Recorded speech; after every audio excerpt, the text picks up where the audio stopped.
Assalamualaikum warahmatullahi wabarakatuh. Waalaikumsalam warahmatullahi wabarakatuh. Alhamdulillahirrahmanirrahim. Segala puji bagi Allah Tuhan semesta alam.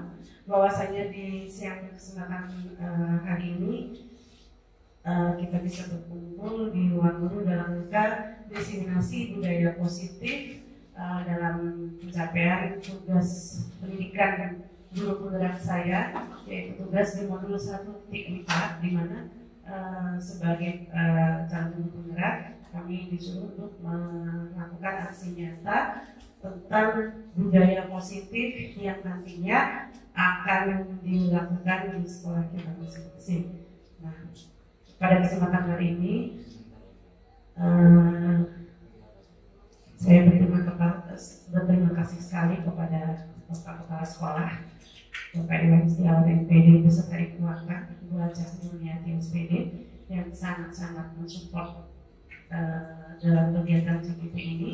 Juga saya juga sampaikan terima kasih juga kepada teman-teman yang sangat hebat juga ya, yang juga sudah mendukung saya dalam program Guru Penggerak ini. Dan kami berharap, saya berharap nantinya ada teman-teman lagi yang lainnya, sehingga kita bisa bersinergi untuk memajukan sekolah yang kita cintai ini. Dan kita bisa berkolaborasi tentang apa itu guru penggerak, tentang untuk selanjutnya sekolah kita nanti bisa kita jadikan sebagai sekolah penggerak seperti itu. Baik, untuk mempersingkat waktu, langsung saja tentang budaya positif yang ada di modul 1.4 di CGP saya angkatan ke-8. Di sini saya dibersamai oleh fasilitator saya dari BPKP Yogyakarta, yaitu Bapak Budi Susanto MPD. Kemudian saya juga dibersamai oleh pengajar praktek dari SMKN 23 Bandar Lama, yaitu Ibu Adi SPD. Teman-teman semua yang di sini, izinkan saya di sini untuk sharing dan diskusi. Kami di sini tidak bermaksud untuk mengajari ataupun merasa sok pintar sendiri tentang materi-materi yang akan kita sampaikan. Cuman di sini saya hanya ingin diskusi dan sharing saja materi yang sudah saya dapatkan di pelatihan guru. Definisi budaya positif. Nah, ketika kita bicara tentang budaya positif, nih, saya pengen tahu kira-kira apa sih yang ada dalam pikiran kita ya. Begini, apa sih budaya positif itu? Ayo. Ya, langsung aja.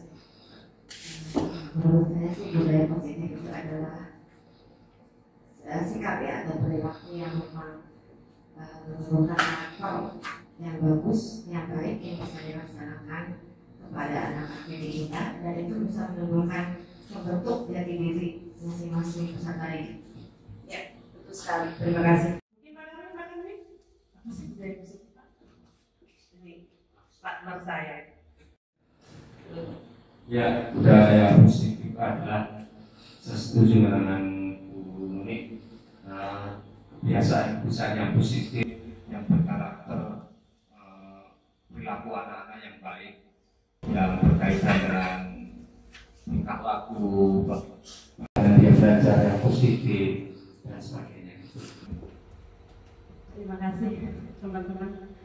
Memang betul ya yang disampaikan oleh Pak Kamil maupun Bu Nuni, bahwa budaya positif itu adalah sesuatu yang nantinya akan membentuk karakter positif yang ada di lingkungan sekolah. Jadi semua warga sekolah, tidak hanya siswa. Nah, di sini kita sebagai pendidik yang kita titik beratkan di sini adalah memang siswa kita ya. Karena Ki Hajar Dewantara itu menyampaikan bahwa sebagai seorang pendidik itu kita harus berpusat kepada siswa. Dalam mendidik siswa itu kita harus berpusat kepada siswa. Maka dari itu dalam pembelajaran, karena kita berpusat pada siswa, kita harus mengikuti apa kebutuhan dan kemauan siswa. Jadi di sini sebelum kita melanjutkan ke materi yang selanjutnya, saya sampaikan di sini bahwa di modul 1.4 nanti kita akan membahas tentang ada 6 item di sana, yaitu ada disiplin positif dan nilai-nilai kebajikan, kemudian ada teori motivasi, hukuman dan penghargaan restitusi, kemudian ada juga keyakinan kelas dan kebutuhan dasar manusia, kemudian ada 5 posisi kontrol kita sebagai guru, dan yang terakhir adalah pengaplikasiannya dalam sebuah tata cara kita untuk membentuk sebuah budaya positif itu dengan menggunakan segitiga distribusi. Nah, sebelum kita sampai ke paparan materi yang pertama, bahwa hal pertama kali yang akan kita lakukan itu adalah menurut Dr. Will yang berdasar dalam kontrol teori bahwa ada perubahan paradigma teori belajar tentang apa sih, tentang teori kontrol. Nah, sebelum kita bicara tentang teori kontrol, kita akan melakukan sebuah kegiatan cobalah buka, ya. Jadi cobalah buka ini saya nanti minta tolong dua orang teman untuk tuliskan hal-hal yang dianggap penting dalam kehidupan teman-teman itu. Mungkin saya nanti minta tolong ke media sama kuliah, tuliskan, kemudian genggam itu sekuat mungkin. Genggam sekuat mungkin, nanti kuliah berusaha membuka genggaman Bu Lydia dan juga Bu Lydia. Ya, jadi sebaliknya gitu. Coba Bu, ayo ke depan. Gantian. Bu Lydia dulu apa Bu Lydia dulu yang bisa membuka? Jadi Bu buka dulu. Buka genggaman Bu Lydia. Boleh dengan cara apapun, boleh menghabis, boleh memaksa, boleh membunuh, boleh apapun pokoknya. Pokoknya sudah terbuka. Boleh dibujuk juga boleh, ya, dirayu boleh, dilus-lus juga boleh, atau dipaksa juga boleh Pak, dipaksa emang boleh Pak? Nggak apa-apa. Apapun itu bentuknya boleh. Nah, bisa ya, dielus ya tadi ya. Nah, sekarang gantian coba. Bayangkan itu sesuatu yang di genggaman Bu Lydia itu memang punya Bu Lydia yang sangat nggak boleh diambil gitu loh. Iya. Boleh dirayu juga boleh, atau dipaksa atau diancam boleh. Ya, atau dihukum boleh dia. Emang mau beli bakso? Nanti beliin bakso. Buka, nggak bisa. Nggak mau buka ya? Nggak dikasih ya, berarti udah lebih dari 30 detik. Udah cukup berarti. Oke, terima kasih untuk teman kedua tangan. Cobalah buka di atas. Nah, di situ ada pertanyaan. Ketika Bu Lia menggenggam sebuah harapan untuk sesuatu yang paling dia dia paling berharga mungkin yang dia tuliskan. Ketika Bu Lydia mencoba membuka dengan berbagai cara, akhirnya kebuka ya, akhirnya kebuka. Tapi sebaliknya ya, ketika Bu Lydia megang dengan sekencang itu, Bu Lydia memaksa untuk membuka sampai dirayu mau dibeli, itu kebuka nggak? Enggak kebuka ya, gitu. Disitulah dalam kegiatan ini sesungguhnya itu siapa sih yang mempunyai kendali kontrol? Apakah pada saat Bu Lia itu mau membukanya yang mempunyai kendali itu Bu Lydia atau Bu Lia? Ayo.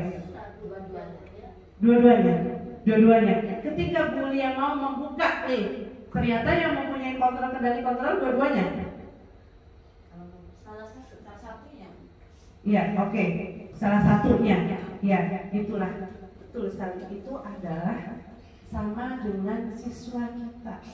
Sebetulnya yang mempunyai teori atau kendali kontrol itu bukan kita sebagai guru. Inilah yang disebut sebagai miskonsepsi, paradigma belajar yang salah kaprah. Bahwa kita sebagai guru itu memberikan kekuatan kita untuk mencoba merubah murid kita. Padahal itu tidak bisa. Karena apa? Karena sesungguhnya yang mempunyai kontrol, yang kendali kontrol itu adalah siswa itu sendiri. Jadi pada dasarnya kita tidak bisa memaksa murid. Pada dasarnya kita tidak bisa memaksa murid kita untuk mengikuti apa yang kita mau sebagai guru. Itu. Karena apa? Tapi kalau hal positif harus dipaksakan. Ya, itulah Pak. Nah, itulah yang disebut paradigma baru yang tidak sesuai dengan teori kontrol yang disampaikan oleh William Newton tadi. Itu. Kemudian sebagai orang dewasa mempunyai hak untuk memaksa. Mempunyai hak untuk memaksa di sini tidak boleh. Karena apa? Karena jangka panjangnya, oke, siswa kita mau nanti ketika kita suruh buka itu tangannya, kita suruh buka dirinya untuk mengikuti apa yang kita mau, tapi dia akan ada keterpaksaan di sana. Kenapa? Karena dipaksa. Itu adalah paradigma teori kontrol yang dikembangkan oleh choice theory, ya. Yang dikembangkan oleh Dr. William Glasser. Itu hal utama di teori pendidikan yang di modul 1.4. Baik, kita lanjutkan. Yang pertama adalah disiplin positif dan nilai kebajikan. Nah, disiplin itu adalah salah satu budaya positif yang akan kita terapkan, betul nggak Pak? Di dalam sekolah kita. Ketika kita bicara tentang disiplin, kira-kira apa sih nilai yang ada dalam pikiran kita? Yang ada dalam pikiran kita. Disiplin itu ada hubungannya, kaitannya dengan apa ya? Jawab. Disiplin. Iya, disiplin itu aturan. Aturan. Itu bukan. Terima kasih. Ayo Bu Nur. Disiplin itu apa Bu Nur?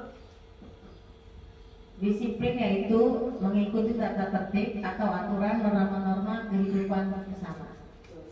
Terima kasih sekali Bu Nur dan Bu Lia, betul sekali bahwa disiplin itu ada hubungannya atau ada kaitannya dengan aturan. Pada saat kita mendengar kata disiplin, itu berarti korelasinya, kaitannya hubungannya dengan aturan yang ada di sekolahan kita. Nah, kita lihat disiplin positif dan nilai-nilai kebajikan universal. Menurut Ki Hajar Dewantara, seorang yang memiliki disiplin diri berarti mereka bisa bertanggung jawab terhadap apa yang dilakukannya. Ya, berdasarkan kemudian mereka mendasarkan tindakan mereka pada nilai-nilai kebajikan universal. Apa nilai-nilai kebajikan universal? Itu adalah nilai-nilai kebaikan yang diakui secara global, secara universal. Jadi dia tidak mengandung syarat, ya, tidak mengandung atau disepakati bersama lepas dari suku bangsa, agama, bahasa maupun latar belakangnya. Jadi salah satu nilai-nilai kebajikan yang ingin dicapai oleh kita di kurikulum Merdeka tidak lain adalah berkarakter sesuai dengan profil pelajar Pancasila. Inilah tujuan utama kita. Profil pelajar Pancasila. Ada 6 elemen di sana. Yaitu yang pertama adalah beriman, bertakwa kepada Tuhan Yang Maha Esa, berakhlak mulia, kemudian berkebinekaan global, lanjut bergotong royong.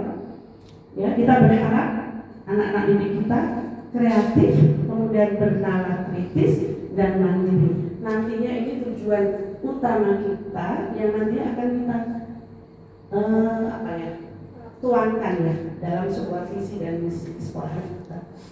Ini sampai di sini mungkin ada yang mau bertanya tentang tujuan utama kita yang berhubungan dengan nilai-nilai kebajikan yang harus kita tanamkan nantinya di budaya positif sekolah kita. Baik, kalau nggak ada yang bertanya, saya lanjutkan ke kedua. Pembelajaran tentang teori motivasi, hubungan dan penghargaan atau restitusi. Lagi-lagi masih seorang pakar pendidikan dari Dr. William Glasser dalam kontrol. Nah, nih, mari kita tanyakan ke diri kita sendiri, bagaimana sih kita berperilaku? Mengapa kita melakukan segala sesuatu itu? Apakah kita melakukan sesuatu karena adanya dorongan dari lingkungan atau dorongan dari yang lain? Coba, ada yang bisa membantu saya lagi nggak? Kira-kira apa sih yang melatar belakangi saya itu datang ke sekolahan sebagai guru? Atau kalau nggak kita, siswa kita, bagaimana sih siswa kita itu berperilaku? Kenapa sih mereka itu harus datang ke sekolah? Atau kenapa sih kita itu sekolahan pagi-pagi, nanti pulangnya sore? Ada yang tahu nggak? Ini bisa bantu jawab? mendasari perilaku kenapa begitu masuk sekolah. Saya mau ingin jawab, mungkin jika datang ke sekolah bagi saya ada tujuan seperti ingin berbagi ilmu kepada anak-anak. Oke, terima kasih. Terima kasih Bu Widi. Ternyata mulia sekali ya tujuan perilaku Bu Widi datang ke sekolah. Kita tahu bahwa dalam teori motivasi itu kita kenal ada 3 teori. Ya, motivasi perilaku manusia. Menurut Danny Dawson dalam buku Restructuring School Discipline menyatakan ada 3 alasan motivasi perilaku manusia. Yaitu yang pertama untuk menghindari ketidaknyamanan, yang kedua untuk mendapatkan imbalan atau penghargaan, dan yang ketiga adalah untuk menjadi diri kita sendiri, yaitu menghargai diri sendiri dengan nilai-nilai yang kita yakini, dengan nilai-nilai yang kita percaya. Ya, yang pertama kita lihat itu menghindari ketidaknyamanan. Apa itu? Oh, saya datang pagi itu absen dan nggak terlambat dan nggak ditegur sama kepala sekolah. Itu untuk menghindari ketidaknyamanan atau mungkin ditegur. Itu adalah motivasi perilaku yang tingkatnya paling mendasar karena berhubungan dengan orang lain. Gitu. Yang kedua, kenapa? Karena ingin mendapat imbalan, ingin mendapat penghargaan, ingin mendapat pengakuan bahwa ini loh guru yang paling rajin, ini loh guru yang paling hebat, ini loh nanti akan dapat TKD yang lain. Itu adalah motivasi satu tingkat di atas motivasi yang pertama. Ya, ini juga yang mendasari siswa-siswa kita kenapa dia datang ke sekolah. Dan yang terakhir adalah motivasi yang paling penting harus kita tanamkan dalam diri kita dan anak-anak kita. Bahwa kita datang ke sekolah kalau memang motivasi dari dalam diri sendiri secara intrinsik, ya secara internal, dan ilmiah nanti akan menjadi atau membentuk budaya kita. Itu yang ketiga.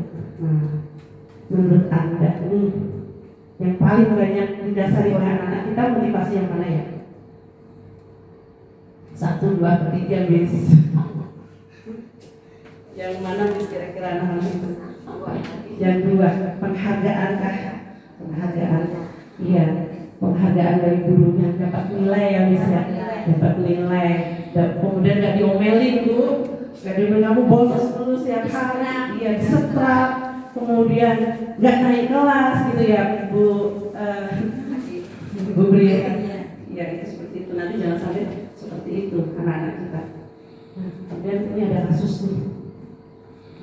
IPA kurang menguasai pelajaran matematika, sehingga pada saat pelajaran tersebut berlangsung, dia lebih banyak berdiam diri atau menggambar di buku pelajarannya.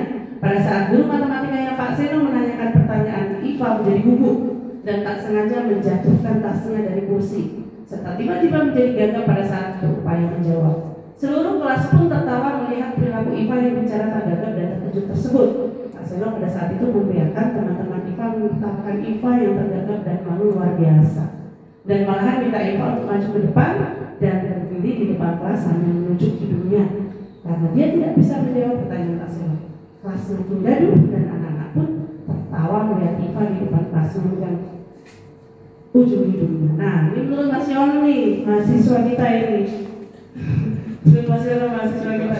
Mas Yon setuju nggak dengan tindakan Pak Seno, Mas? Tidak setuju. setuju. Nggak calon guru ini? Tidak setuju. Tidak setuju. Kenapa, Mas? Mempermalukan. Mempermalukan IPA di depan kelas, di depan anak-anak yang lain. Sebagai guru nanti calon guru kalau masalah jadi guru nggak boleh ya itu dilakukan. Kenapa? Karena mempermalukan anak di menurut Mas Yono tindakan Pak Seno terhadap IPA sebuah hukuman atau konsekuensi. Hukuman, konsekuensi itu sanksi. Hukuman apa konsekuensi, Mas? Hukuman ya. Hukuman karena dia tidak memperhatikan gurunya. Saya antara hukuman, sanksi dan restitusi. Kita lihat di sini bahwa penerapan suatu pelanggaran itu bisa dalam bentuk hukuman, sanksi atau restitusi. Perbedaannya apa sih? Terletak pada tindakannya. Terjadi suatu pelanggaran terletak pada tindakannya setelah terjadi suatu pelanggaran. Nah, ini nanti kita boleh nggak sih melakukan ini? Tidak. Kita lihat bedanya antara hukuman, sanksi, dan restitusi. Ya, kalau hukuman itu sesuatu yang menyakitkan. Mungkin waktu kita kecil sekolah dulu SD sampai sekarang masih terngiang kali, saya pernah dihukum sampai sekarang masih ingat. Nah, ini sesuatu yang menyakitkan terjadi, tidak nyaman murid dalam jangka waktu panjang, dan kamu harus ini, kamu harus ini, kita harus ini. Nah, ini adalah identitas gagal dan tidak boleh diteruskan dalam kurikulum pendidikan belajar yang ada. Kemudian identitas berhasil ini ada dua, ada sanksi konsekuensi dan ada restitusi. Nah, ini nanti yang akan kita terapkan yang terakhir. Perbedaannya apa sih sanksi konsekuensi dan restitusi? Nah, di sini ada yang apa peraturannya, maukah kamu melakukannya, apa yang kamu yakini. Ini lanjut. Identitas gagal hukuman itu adalah negatif, jangka panjangnya negatif. Awas ya, diancam dulu, dipaksa. Jadi konsep diri anaknya buruk sekali, dia tidak percaya diri. Jadi anaknya marah, dendam. Bahkan kita sering mendengar bahwa siswa didik itu apa nama buruknya, dendam, sampai suatu saat gurunya lewat ditimpuk. Pernah ini terjadi. Ini karena efek dari hukuman. Kemudian kalau sanksi konsekuensi, konsep diri baik, tapi ini kehilangan hak. Kenapa? Karena dia bergantung terus sama gurunya. Lakukan apa yang saya mau, apa yang bu guru bilang, kerjain ya. Nggak nurut sama bu guru ya. Apa kata bu guru, apa kata bu guru apa? Nah, ini namanya bergantung. Jadi kalau nggak kata bu guru, kata bu guru itu. Yang terakhir adalah tentang restitusi, ini positif. Karena di sini nanti ada teori kontrol, konsep diri kuat, dan murid tidak kehilangan waktu.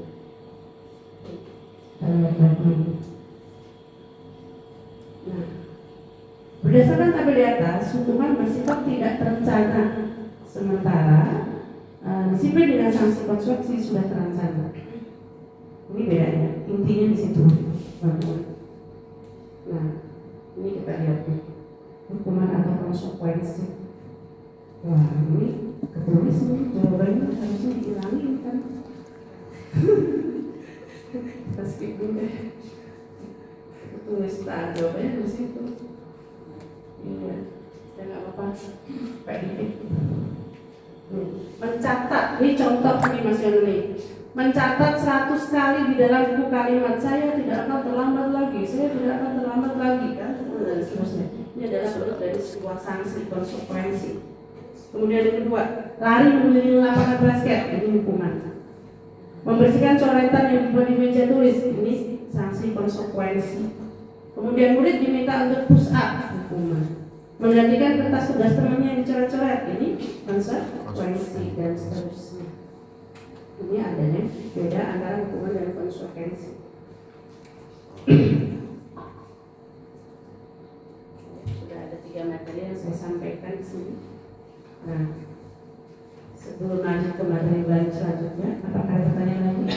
Lanjut ya, kita lihat di kasus 2. Kasus 2 masih di teori motivasi. Bu Anas guru kelas 2 SD mendapatkan masalah. Murid-muridnya tidak bisa tertib berdiri antri di depan ruang kelas dan selalu berebutan masuk ke dalam kelas setelah jam sudah selesai. Ini tentunya sangat mengganggu proses pembelajaran, di mana kelas tidak dapat mulai tepat waktu karena Bu Anas sibuk menenangkan murid-muridnya untuk waktu cukup lama. Akhirnya Bu Anas berpikir cepat dan mengadakan stiker bintang. Ini sering pernah saya lakukan ini. Kemudian setiap murid-muridnya akan masuk ke kelas usai jam istirahat. Bu Anas akan mengiming-imingi murid-muridnya dengan stiker bintang. Siapa yang dapat berdiri lurus dan berbaris rapi antri di depan pintu dapat bintang dari Bu Anas. Sebagian besar murid-murid yang menyambut tantangan tersebut dan langsung berdiri rapi di depan pintu agar mendapatkan stiker bintang. Hal ini terus dilakukan Bu Anas selama beberapa minggu. Karena cukup berhasil membuat murid-muridnya berdiri rapi, digantikan oleh perhatian. Sampai pada suatu saat Bu Anas sakit dan terpaksa digantikan Pak Heru. Pak Heru tidak mengetahui tentang stiker bintang dan benar saja pada saat masuk ke kelas usai jam istirahat murid kelas 2 kembali berebutan. Apa yang terjadi? Mengapa? Berdasarkan teori motivasi yang telah Anda pelajari tadi ya, kita bahas tadi, kira-kira motivasi murid ini tadi apa ya? Tentang apa ya? mendapatkan penghargaan. Nah, ternyata pada saat murid-murid kita tidak kita hargai, tidak kita kasih bintang, dia kembali lagi seperti semula. Iya, semula. Nah, ini Alfikon menemukan baik penghargaan maupun hukuman adalah cara mengontrol perilaku yang menghancurkan potensi untuk pembelajaran yang sesungguhnya. Nah, itu beberapa alasan berkenaan sama dengan hukuman. Ini alasannya. Penghargaan mengurangi ketepatan, membuat anak tidak konsentrasi pada materi. Dia hanya ingin mendapatkan apa yang diinginkan. Kemudian ternyata penghargaan itu menghukum, makanya sekarang kita sering tidak ada peringkatnya. Jadi anak-anak yang peringkat terakhir dia merasa, aduh, saya lulus sekali ya, itu hukuman. Dia akan teringat, terngiang di sini. Makanya di 13 tidak ada lagi adanya penghargaan berupa sistem ranking. Itu teman-teman yang saya dapatkan dari CGP. Kemudian ternyata ada pengaruh jangka pendek dan jangka panjang. Penghargaan itu hanya jangka pendek saja. Kemudian jika menggunakan penghargaan lagi, maka orang akan bergantung, murid kita akan bergantung terhadap penghargaan tersebut. Itu pengaruh jangka panjang dan jangka pendeknya. Kemudian tidak efektif dia. Maka kalau dia tidak bisa, ya udah saya diem. Orang saya nggak bisa kok. Makanya saya berkecil hati di sini. Itu siswa kita yang tidak bisa. Kemudian penghargaan merusak hubungan. Kenapa bisa merusak hubungan? Karena antara satu anak dengan anak yang lain di dalam kelas itu akan menciptakan sebuah kesenjangan sosial di sini. Ternyata kita nggak pahami selama ini bahwa ternyata penghargaan itu anak yang dipuji terus dalam kelas, ya dia lagi. Kita nggak tahu dalam hati anak-anak. Kenapa sih dia dulu? Kenapa sih dia yang dipuji dulu? Itu ternyata jangka panjang membekas ke anak-anak kita. Itu teman-teman untuk materi ini. Mungkin ada pertanyaan lagi, Ustaz Dede. Kita lanjutkan ya, materi yang ketiga. Nah, karena kita tadi berhubungan dengan nilai-nilai kebajikan yang kita yakini, yang kita percaya, sebelum lanjut ke sana, kita lihat di situ ada pertanyaan. Jawablah pertanyaan itu. Mengapa kita memiliki peraturan tentang menggunakan helm? Kemudian kita mengapa memiliki peraturan tentang penggunaan masker? Jawaban yang pertama apa? Karena untuk keselamatan. Meskipun dari sekolahan sampai ke rumah nggak lewat jalan raya, karena kita yakini bahwa pakai helm itu biar selamat, kita yakini pakai masker itu biar sehat. Nah, itulah yang disebut sebagai landasan nilai-nilai kebajikan universal yang nantinya akan kita jadikan sebagai sebuah keyakinan, sama halnya dengan murid-murid kita di dalam kelas. Kita mempunyai nilai-nilai kebajikan menekankan pada keyakinan.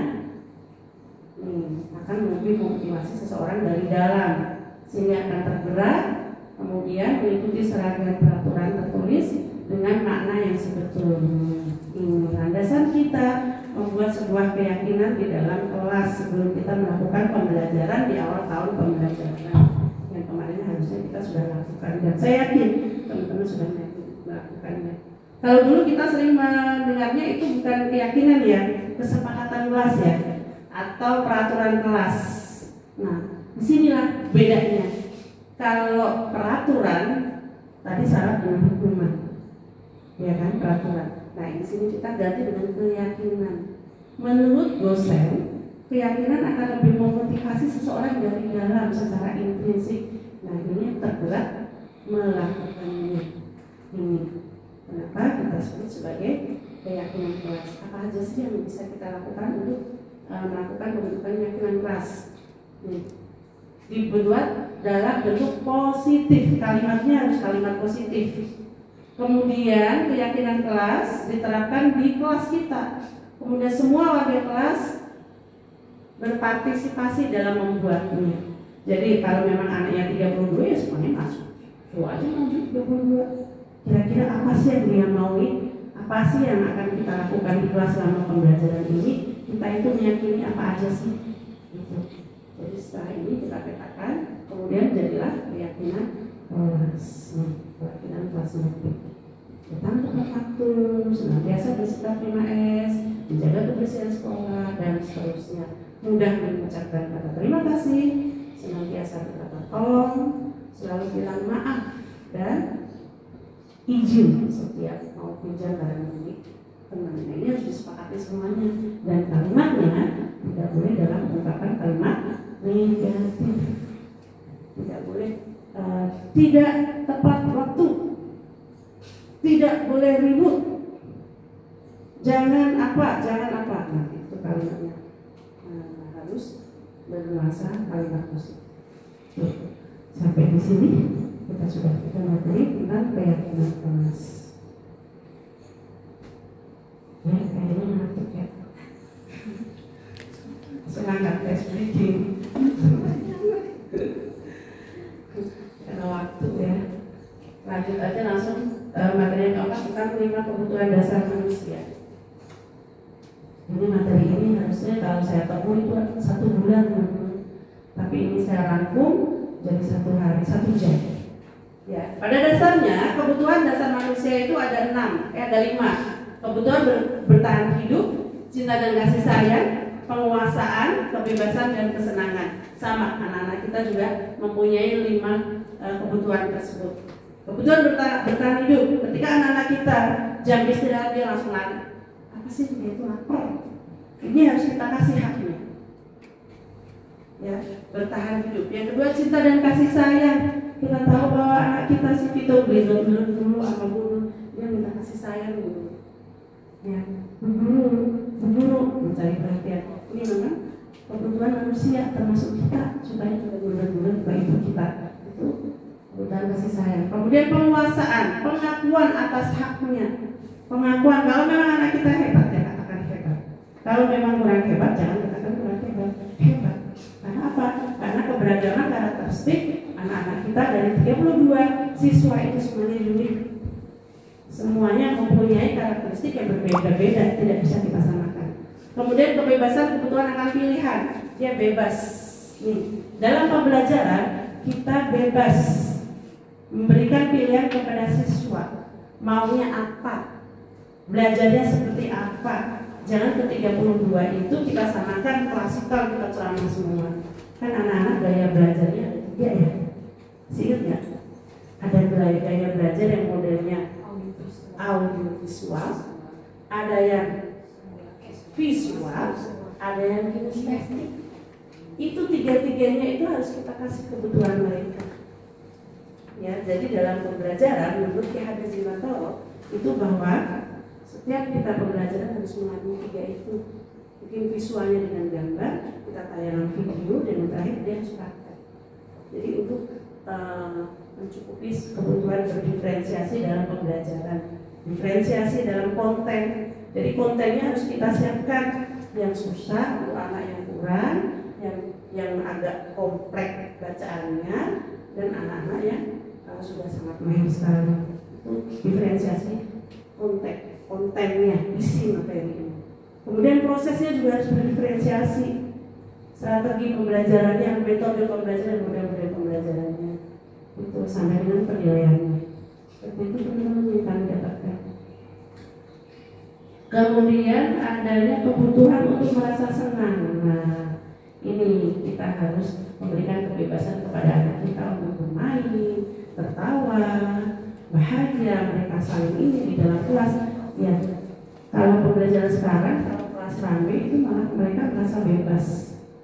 Ya kan, bukan kelas yang diem, duduk rapi, tangan di atas, itu udah pembelajaran yang kayak Nah, sekarang anak-anak juga sekarang anak SD itu cenderung belajar sambil bermain.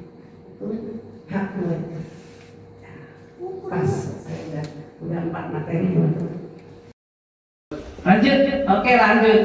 Kita lanjut ke materi yang 5 tentang bagaimana kita cara mengajar mendidik siswa kita menurut lagi-lagi filosofi Ki Hajar Dewantara. Bahwa di sini posisi kita dalam pembelajaran kita sebagai guru itu mempunyai 5 posisi yang dikembangkan oleh D.A.D. Goosen dengan pendekatan restitusi yang disebut dengan 5 posisi kontrol. Sini kita lihat ya, apa itu yang dimaksud dengan 5 posisi kontrol, yaitu restitusi, 5 posisi kontrol. Restitusi yang tadi kita bahas tadi, ada hukuman, ada sanksi, dan ada restitusi. Restitusi itu proses menciptakan kondisi bagi murid untuk memperbaiki kesalahan mereka, yang berkolaboratif mengajarkan solusinya dan menghargai nilai-nilai kebajikan yang dipercayai, yang diyakini, yang sudah kita bentuk, kita yakini secara bersama-sama di dalam kelas. Itu restitusi. Nah, kita lihat dulu. Itu ada tayangan video. Posisi kita seperti apa sih?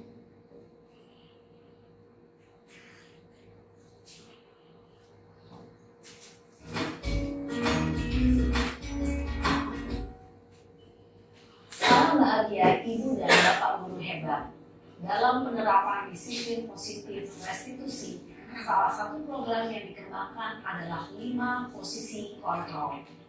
5 posisi kontrol dalam restitusi adalah proses perjalanan seorang pendidik agar dapat mengenali dirinya. Pada video kali ini, kita akan membahas tentang 5 posisi kontrol yang dikembangkan oleh D.A.D. Goosen dan contoh penerapannya.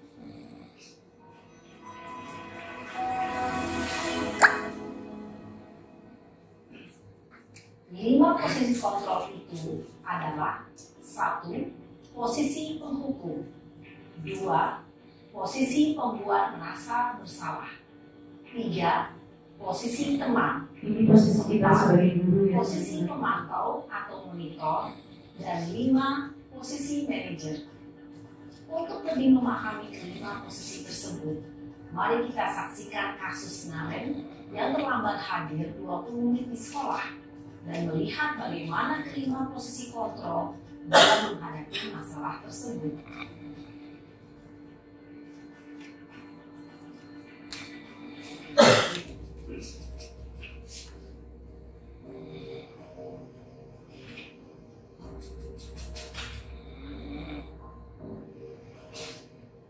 Naren! Sini kamu! Selamat pagi, Bu. Selalu terlambat. Kamu deh, pasti terlambat. Maaf, Bu. Apa? Apa? Alasan kamu apa lagi? Kapan sih kamu tidak terlambat? Malas sekali ya kamu jadi anak. Saya Dasar pemalas. Gak kapok-kapok sih kamu. Sudah berapa kali terlambat? Sana, kamu keliling lapangan basket 2 kali. kenapa saya harus pilih lapangan basket, Bu? Kenapa? Kamu melawan ibu? Berani-beraninya jawab. Sudah terlambat, masih berani jawab pula. Sekarang, keliling lapangan basket 5 kali sekalian. Biar kamu. Cepat. Pergi sana ke lapangan basket. Posisi penghukum biasanya berbicara dengan nada tinggi, menghardik, menunjuk-nunjuk, menyakiti, dan menyindir. Hukuman bisa berupa fisik maupun psikis. Ibu dan Bapak guru hebat, dampak yang terjadi pada murid ketika guru berada pada posisi penghukum adalah murid cenderung akan memberontak, bahkan menyimpan dendam.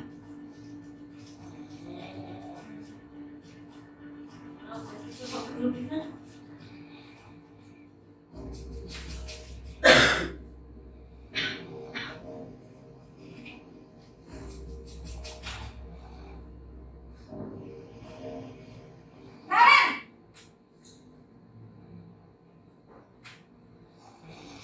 Selamat pagi, Bu. Naren. Kamu kenapa terlambat lagi, nak? Ya Tuhan, Naren. Kamu senang ya bikin ibu susah ya? Kalau kamu terlambat lagi, nanti ibu yang ditegur bapak kepala sekolah. Masalahkan ibu tidak bisa membina kamu. Aduh, gimana ini? Maaf, Gusti Naren, kamu suka ya kalau ibu tegur bapak kepala sekolah? Terus, sekarang ibu harus tulis apa ya di buku absen? Ini kamu sudah sering terlambat loh. Ibu harus apa coba? Maaf Bu, maaf sekali.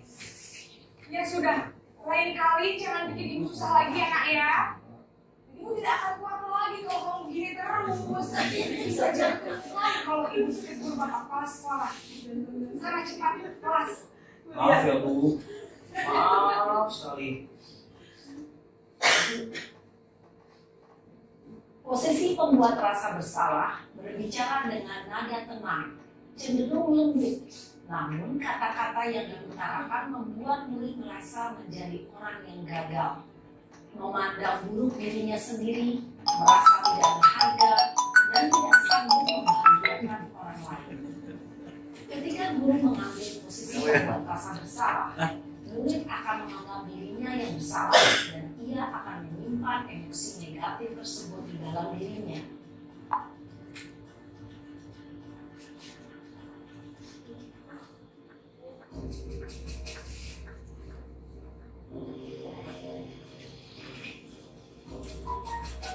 Naren!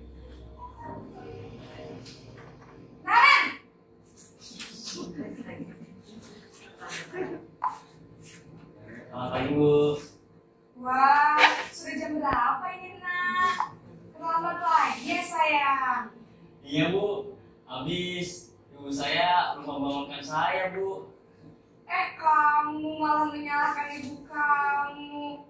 Kamu bukannya anak yang larinya paling kencang. Kok terlambat sih? Iya Bu, saya memang terlambat bangun tadi. Jadi biarpun saya lari kencang, tetap nggak kekejar Bu. Ya sudah sana. Nanti lain kali larinya lebih kencang lagi ya. Biar gak terlambat lagi. Bikin seneng ibu. Demi ibu. Bisa kan? Bisa lah Bu. Ya sudah sana masuk kelas. Ibu beresin urusan absen kamu. Kamu ini ada saja. Dalam posisi teman, guru berbicara dengan nada suara ramah, akrab, cenderung bersenda gurau untuk menjaga suasana tetap santai. Murid akan merasa senang, aman, dan akrab dengan guru. Identitas yang tercipta adalah identitas sukses atau berhasil. Namun, perlu diingat, karena ini masih dorongan eksternal, maka ada faktor ketergantungan dari murid kepada orang tertentu. Di sini, guru aksennya, sehingga di lain waktu, murid bisa berperilaku baik, namun hanya kepada orang-orang tertentu saja.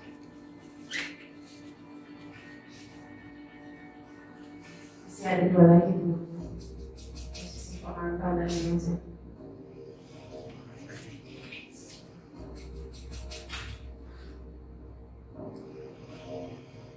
Naren!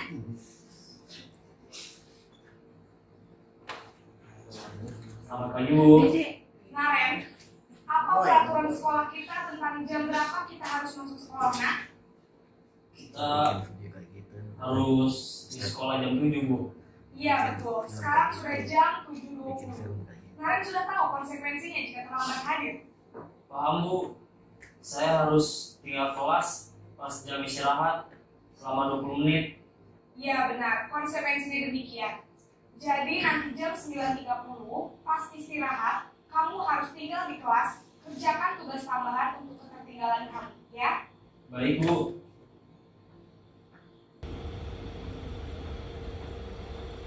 Posisi pemantau mengandalkan penghitungan atau data untuk mengontrol murid.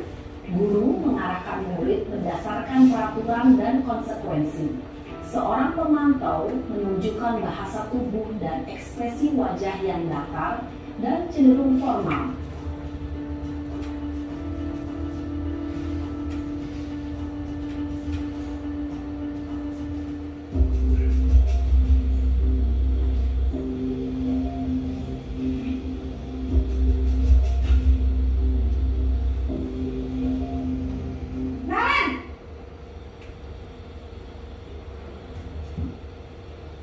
Selamat pagi Bu.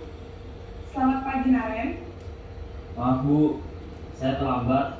Iya, sekolah masuknya jam 7, sekarang sudah jam 7.20. Jadi sekarang bagaimana ini Naren? Maaf Bu, saya lupa setel alarm saya semalam. Baiklah, menurut kamu, keyakinan sekolah yang mana yang perlu kamu tingkatkan? Menghargai diri sendiri dan orang lain mungkin ya Bu. Setuju. Jadi, apakah Naren meyakini prinsip saling menghormati tersebut? Iya Bu, saya meyakininya. Apakah Naren bersedia memperbaiki masalah keterlambatan ini? Bersedia Bu. Bagaimana kamu akan memperbaiki masalah keterlambatan ini? Saya akan coba untuk tidak lupa menyetel alarm saya Bu.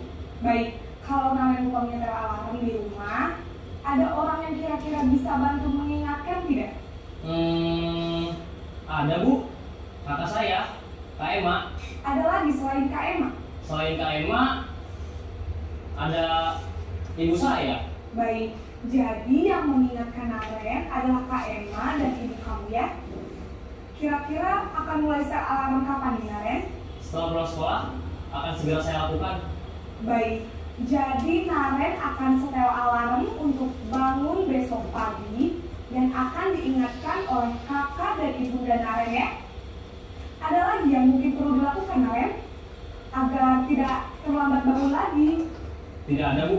Baik Naren, terima kasih untuk kerjasama kamu. Sekarang kamu perlu kembali ke kelas untuk belajar. Baik Bu, terima kasih.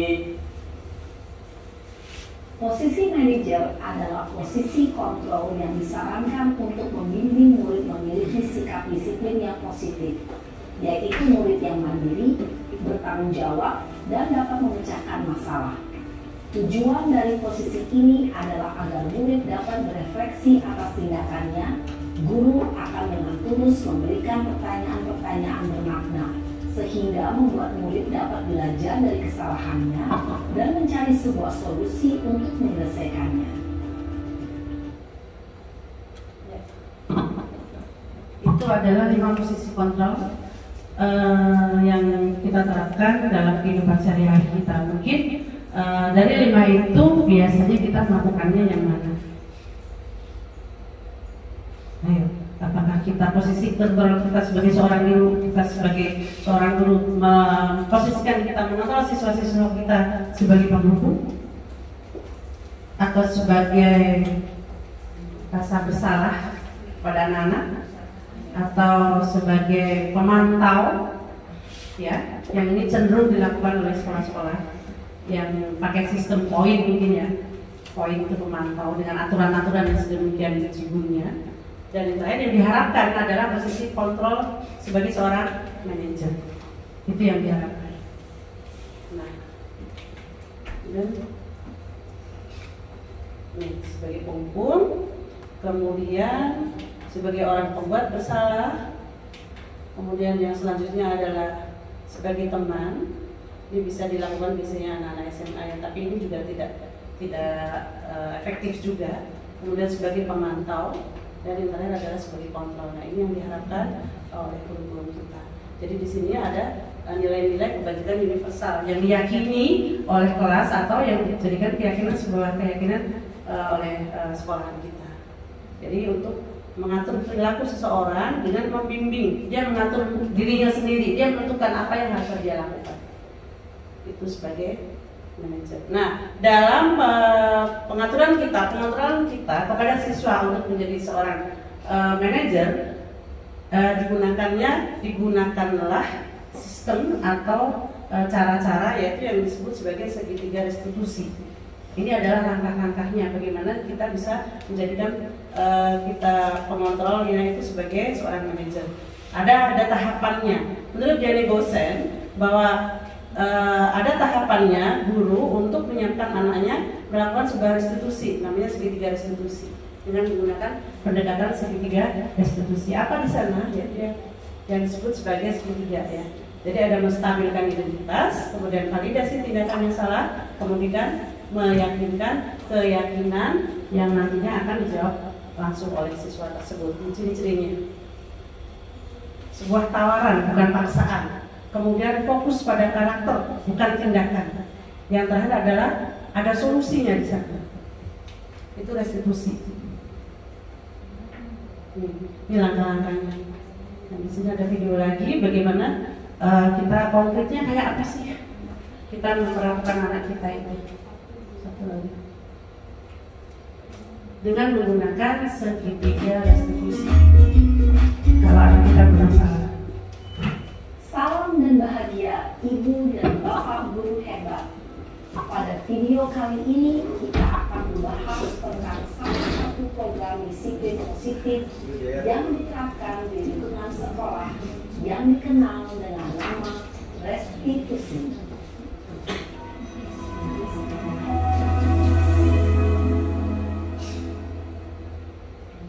Restitusi dikembangkan oleh pakar pendidikan Diane Dawson berlandaskan pada teori kontrol Dr. William Gleiser.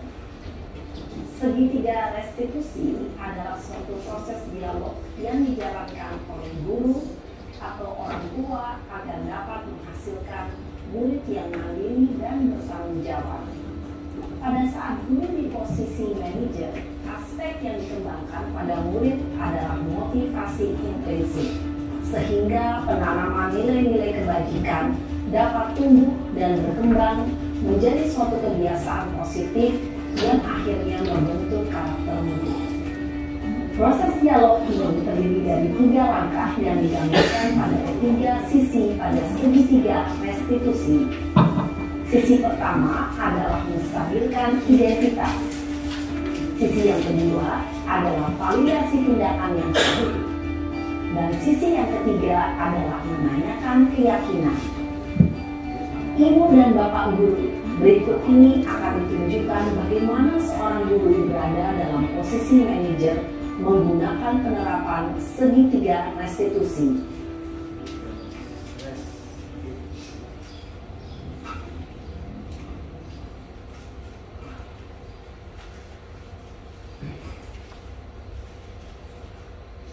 Siang Sarah.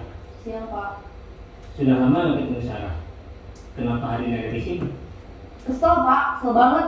Masa aku dikatain tukang fitnah Pak? Ya aku marah lah. Aku balik ngatain Eka di depan kelas. Kesel banget. Oh begitu. Ya pasti kamu marah dan kesal. Bapak juga akan marah apabila ada yang menuduh Bapak seperti itu. Kemudian pada saat itu kamu mau melakukan apa? Ya saya langsung ngatain Eka lah Pak. Kesel banget. Saya betak-betak dia depan teman-teman lain. Oh begitu. Pasti kamu melakukan seperti itu karena suatu alasan tertentu kan? Iyalah, masa saya diam saja Pak? Ya saya bela diri lah. Masa saya dituduh tukang fitnah? Ya wajar lah. Mempertahankan harga diri itu sesuatu yang penting buat kamu. Untung kamu tidak bertindak lebih gegabah lagi. Hanya membentak-bentak. Iya Pak. Untung saya masih bersabar dan hanya membentak saja. Sudah gemes padahal, saya pasti bela diri lah. Ya pasti ya. Tapi kamu memilih untuk tetap bertahan dan bersabar. Kamu memilih untuk tidak berbuat lebih parah lagi kan? Iya. Nah, sekarang coba kita lihat lagi tindakan kamu yang bentak-bentak Eka di kelas. Tindakan kamu itu kira-kira sesuai dengan keyakinan kelas atau prinsip kamu tidak? Enggak lah Pak. Capek Pak jadi pemarah. Jadi keyakinan atau prinsip mana yang kurang sesuai dengan keinginan kamu? Ya, saya sebenarnya sangat menghargai orang lain. Mungkin saat itu saya menjadi emosi, jadi tidak menunjukkan sikap itu. Kamu meyakini tidak? Menghargai orang lain itu penting buat kamu. Yakinlah Pak. Iya, setuju. Kita harus saling menghargai. Namun, ada juga keyakinan yang kita sepakati yang perlu kita jalankan apabila kita sedang marah, bukan? Ya, saya bisa lebih proaktif, mulai dengan diri sendiri. Saya bisa jadi lebih bersabar, mengambil waktu jeda untuk berpikir mau apa selanjutnya. Kira-kira kamu bersedia memperbaiki masalah ini tidak? Bersedia Pak. Kalau kamu memperbaiki masalah ini, kamu akan menjadi orang seperti apa? Saya akan menjadi orang yang bertanggung jawab kali ya Pak. Dan senantiasa proaktif. Iya, menurut kamu bagaimana rasanya menjadi orang seperti itu? Ya nyaman lah, bangga bisa bersabar dan menahan diri. Baiklah kalau begitu. Yuk kita pikirkan bagaimana memperbaiki masalah ini. Itu adalah salah satu dialog tentang studi konstitusi. Dan alhamdulillah kemarin saya sudah mencoba untuk aksi nyata untuk melakukan ini. Cuman ya nggak sebagus itu. Mungkin kita bisa sharing di sini.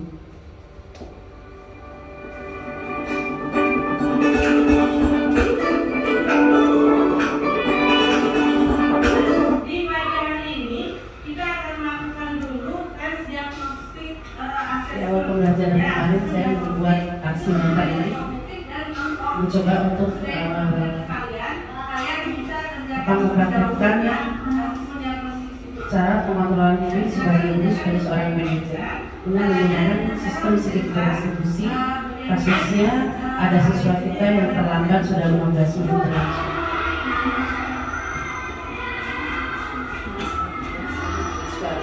Dia tidak terbiasa terlambat kerjanya.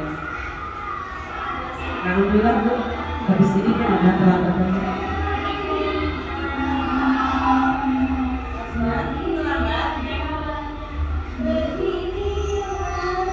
Suara bunyi, saya bilang.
Oh, Aki Pak. Oh iya. Baik.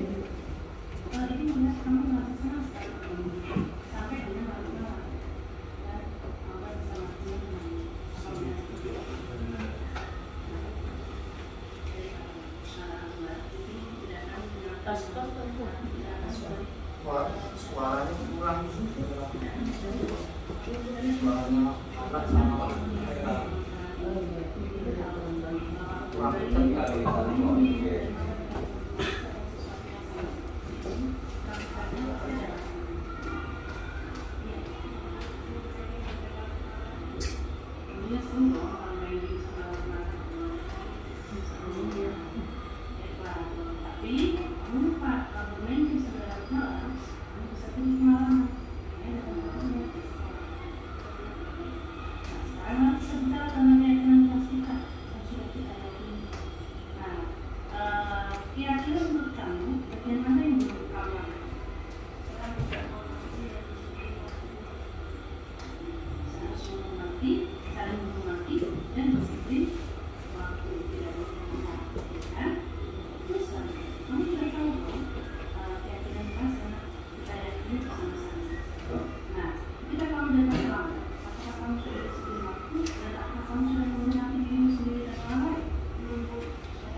Yang muncul foto.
Dapat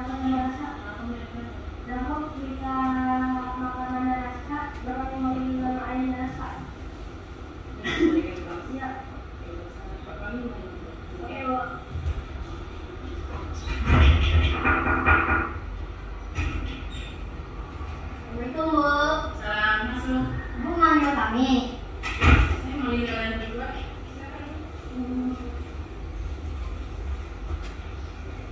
Saya tahu kenapa Bu manggil kami.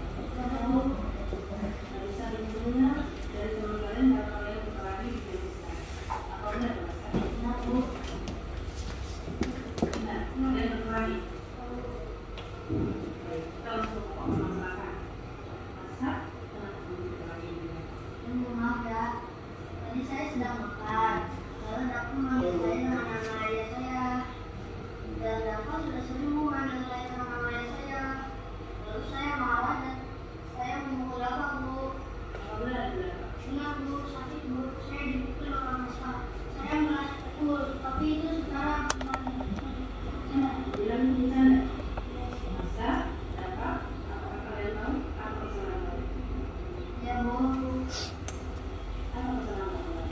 Saya menggunakan Bu. Saya mengambil nama ayahnya Raska dan saya balas pukul Raska balik Bu. Di sini ibu tidak akan mencari siapa yang salah, tapi ibu akan mencoba mencari penyelesaian permasalahannya. Ya, Pak, ibu bisa memahami kamu bahwa kamu memanggil orang tua Raska itu sifatnya hanya bercanda. Dan begitu juga Raska, kamu memukul Dafa itu memang karena kamu berusaha untuk mempertahankan harga diri. Ya, nah sekarang kita bicara tentang keyakinan kelas kita yang sudah sama-sama kita yakini keyakinan kelas kita. Menurut kamu Raska, keyakinan kelas mana yang belum kamu? Kita menghormati ya Bu. Kamu belum melakukan keyakinan kelas tentang belum menghormati orang lain dan diri sendiri. Dan apa? Kita tidak boleh melibatkan kelas. Oke, belum lakukan.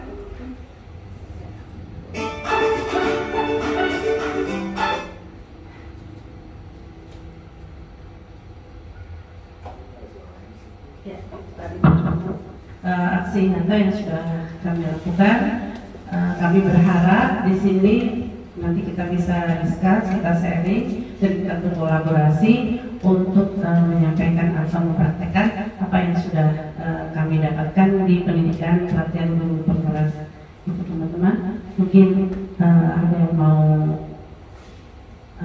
menambahkan atau pesannya seperti apa yang sudah saya sampaikan, yang kami dapat, ilmu yang kami dapat dari CGP di modul 1.4. Mungkin Putri? Buahkan dengan materi-materi tadi. Ya, materi yang telah disampaikan oleh Vera selama mengikuti CGP sudah sangat baik.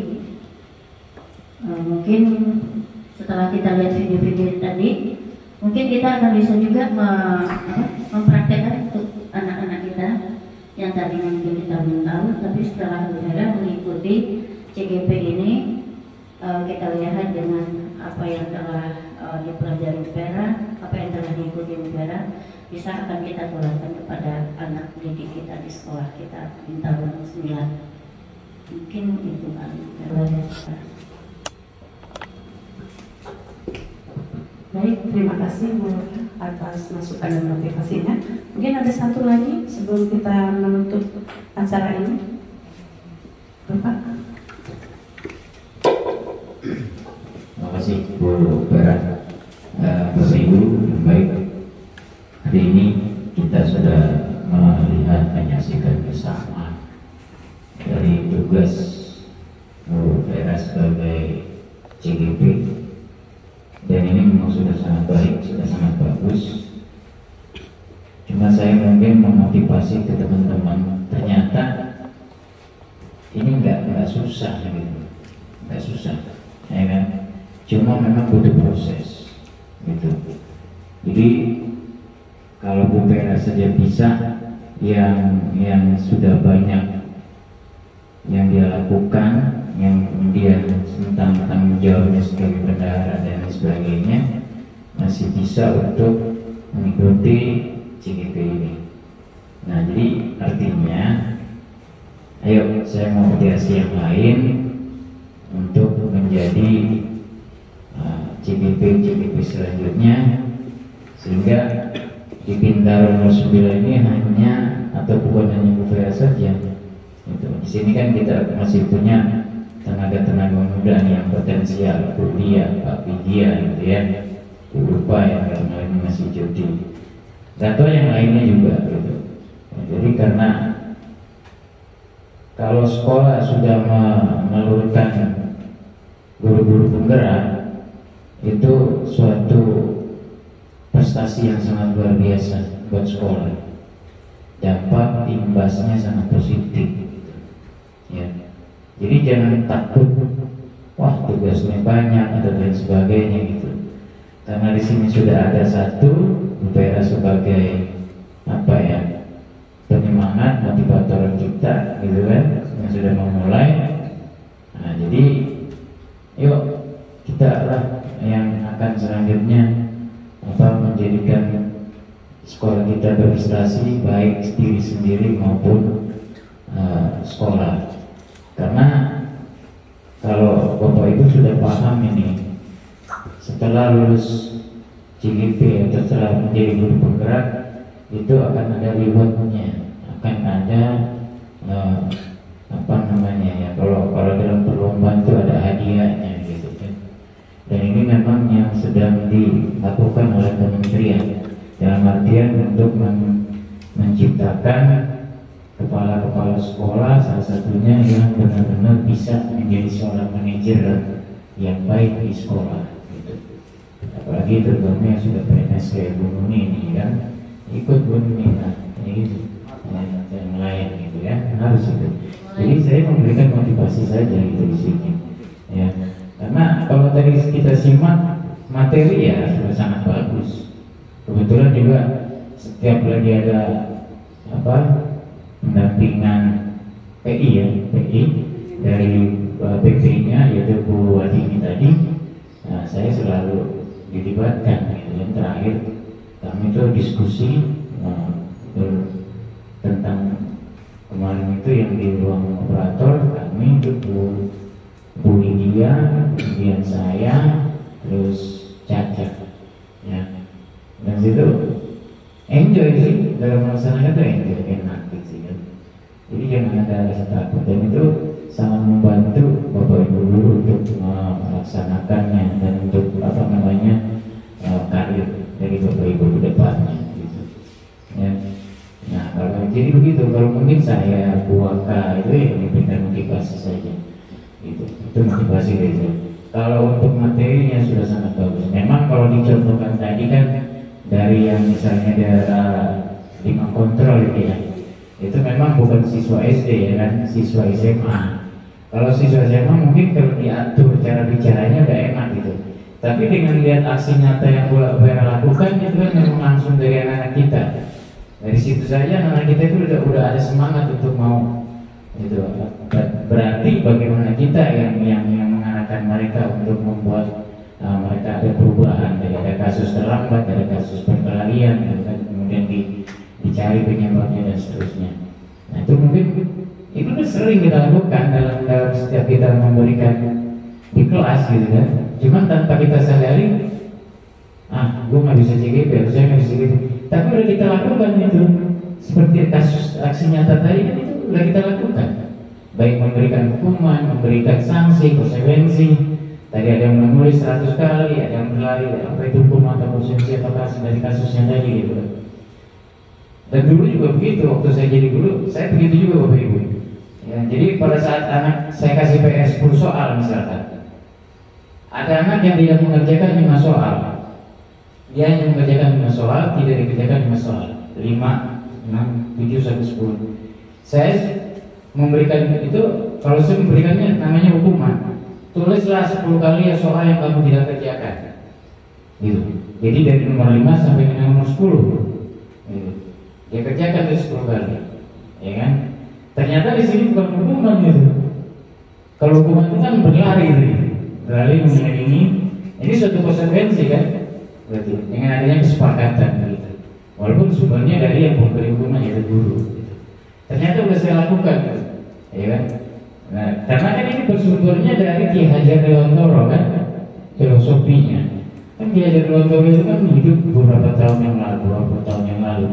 Ternyata inilah cerdasnya menteri yang sekarang ini, ya kan? Ini kan sumbernya dari menteri yang sekarang yang sasatnya itu. Maka muncullah kurikulum merdeka ini, nah gitu. Nah dari situ anak-anak itu kemudian berubah gitu. Jadi setelah kemudian hari atau besoknya saya memberikan PR, saya ingatkan mau mengerjakan 10 kali atau mau mengerjakan 10 kali. Kalau mau mengerjakan 10 kali silakan, nggak usah kerjakan juga nggak apa-apa. Kalau 10 soal berarti kerjakan 10 kali jadi 100 soal. Tapi kalau mau mengerjakan cukup 1 kali ya 10 soal. Gitu. Ternyata dengan cara seperti itu hampir 99% berhasil. Ternyata sekarang ada kasus seperti itu dimasukkan ada kurikulum mereka. Berarti saya lebih pintar daripada Nabi Makarim ya kan? Padahal kan dulu memang kurikulum kan berubah-ubah ya. Dari kurikulum 74 kalau salah, kemudian kurikulum apa itu CBSA, kemudian kurikulum K3 apa itu KTSIP kan, sebelumnya 94, terus KTSP baru sekarang gitu. Tapi ini belum selesai kan kurikulum merdeka ini kan, kelas 3 dan 6 kan belum mendapat, maka diiringi dengan KTSP tadi, kurikulum tingkat satuan pendidikan. Jadi itu motivasi barangkali ini Bobera terus karena tinggal sedikit lagi ini udah setengah jalan. Yang apa dari mulai ini Pak kemarin? Desember selesai. Desember selesai kan panen raya. Nanti Desember sekarang jadi besok Agustus September Oktober November Desember Agustus September Oktober Desember. Iya. 3 bulan lagi. 3 bulan akan panen raya. Kalau dulu 9 bulan malah. 9 bulan. Maka kita nanti persempitan kecil waktu itu. Jadi itu saja yang saya katakan. Bupera maju terus. Kami bangga, ya kan, sekolah nomor kita 900 karena akan memiliki guru penggerak, gitu. Dan bukan mungkin pasti sekolah kita akan disebut terus di wilayah, di tingkat kota, bahkan di tingkat kementerian bahwa SDN kita 9 ada guru penggeraknya yang sebagai nanti riwayatnya calon pengawas. Amin, amin ya Rabbal alamin. Yuk yang lain silakan mengikuti jejak dari Bupera. Mungkin itu Bupera maju terus sekali lagi ya. Pokoknya saya terutama sebagai pimpinan selalu mendukung apapun, waktu, tenaga, pikiran, insya Allah akan saya berikan. Baik juga teman-teman pasti seperti itu demi kesuksesan Bupera dan kita bersama. Terima kasih. Assalamualaikum warahmatullahi wabarakatuh. Terima kasih Bapak atas motivasi yang luar biasa. Lagi-lagi luar biasa saya sampaikan di sini bahwa tanpa dukungan, motivasi dan dorongan dari Bapak Kepala Sekolah, dari Wakil Kepala Sekolah dan dari segenap teman-teman yang ada di sini, kami bukan siapa-siapa di sini dan kami tidak bisa apa-apa karena memang kalau maju bersama itu luar biasa. Maju sendiri sudah biasa, maju bersama luar biasa. SDN kita 09 maju bersama baik prestasi. Yes.